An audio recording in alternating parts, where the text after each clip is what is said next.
Hi, I'm Gareth. I'm a psychiatrist and medical director working in the UK, and I'm making videos about open dialogue, the transparent and socially inclusive approach to mental health care.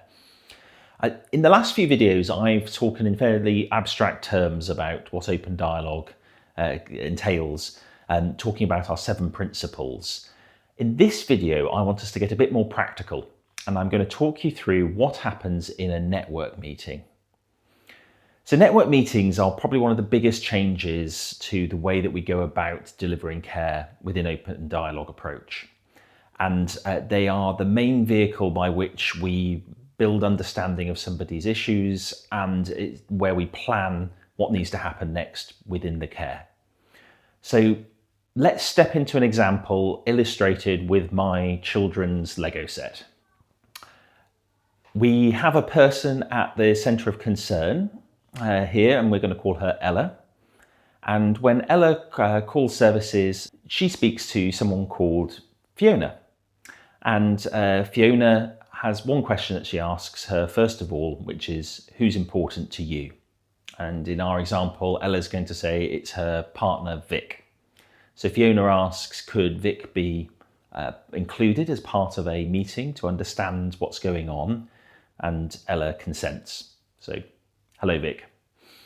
Fiona then explains that she never works on her own and will always have a colleague with her for network meetings. So Fiona also comes along with Gary, who is going to assist her with facilitating the meeting. And the first question that Fiona asks Ella and Vic is, what's the history of us meeting today? It's a deliberately vague question, which is up to Ella to decide how to respond to. She might want to leave out certain things or include a lot of things. She might talk for 30 seconds or 30 minutes. It's up to her to set that pace. Throughout that time that Ella is speaking, Fiona is being really attentive to everything that Ella has to say. She is giving affirmatory noises, yes, aha, go on. And she might be offering back Ella's final words to her.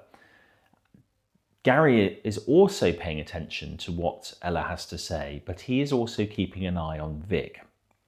And when a suitable moment comes up, Gary might step in to invite Vic to also answer that question that was given initially to Ella, what's the history of us meeting today? It's really important that everybody who's part of the network gets an equal chance to contribute to answering that question, and that their words are given equal respect.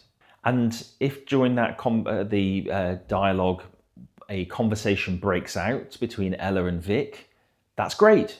We would allow that to just continue and take its own course, and Fiona and Gary continue to just pay attention to everything that Ella and Vic are speaking about and allow their conversation to run its natural course.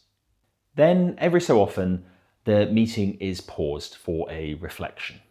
Fiona explains that she would like to have a conversation with her colleague and invites Ella and Vic to listen to what they have to say, and that they would like them to listen without interrupting them, and they will have a chance to respond at the end of the reflection. Fiona and Gary physically turn to face each other and wait to see which of them wants to speak first. Reflections are often kept short, and it's part of the skill of what we learn in an open dialogue approach is trying to work out what to keep in and what to leave out. So we will try and focus on the words that have stuck with us during a conversation. And as we build up trust with the networks we're trying to help, we might start to talk more of a bodily response that we've had. So maybe Fiona might talk in this example of feeling very heavy here in her body when Ella was talking about the death of her father. We try quite hard to avoid offering our own words or any interpretations of what we think's happening within those meetings. We really try to focus on withness, not aboutness, in the way that we do those reflections. Once Fiona and Gary have both had a chance to speak, having carefully listened to each other, they turn back to Ella and Vic and they invite them to respond. And at this point, Ella may find she wants to say some more things, maybe Vic too. And again, we allow them to lead the conversation, perhaps reaching a natural break for another reflection at some point. At some point, either directly or in a reflection, Fiona or Gary will introduce the question of what would be a good outcome of us meeting today. And it's important that everyone in the network gets a chance to answer that. Sometimes the only answer to that question is, can we have another meeting? In which case, Fiona and Gary will go about trying to plan with the network when they should meet again. They try to be flexible and respond to whatever Ella and Vic's needs are. But they also can make sure that their own pragmatic reality comes into that, of saying, well, the first time I might be available to see again is in a week's time. So maybe they plan to have another meeting in a week's time, and the meeting ends there. So it's important to say at this stage that there's nothing that happens within normal mental health care that cannot happen with an open dialogue network meeting.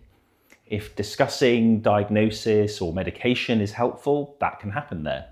If it's about referral for an individual psychotherapy or even a social needs assessment, those things can happen. And indeed, we can even include hospitalisation as part of the discussion when that becomes necessary too.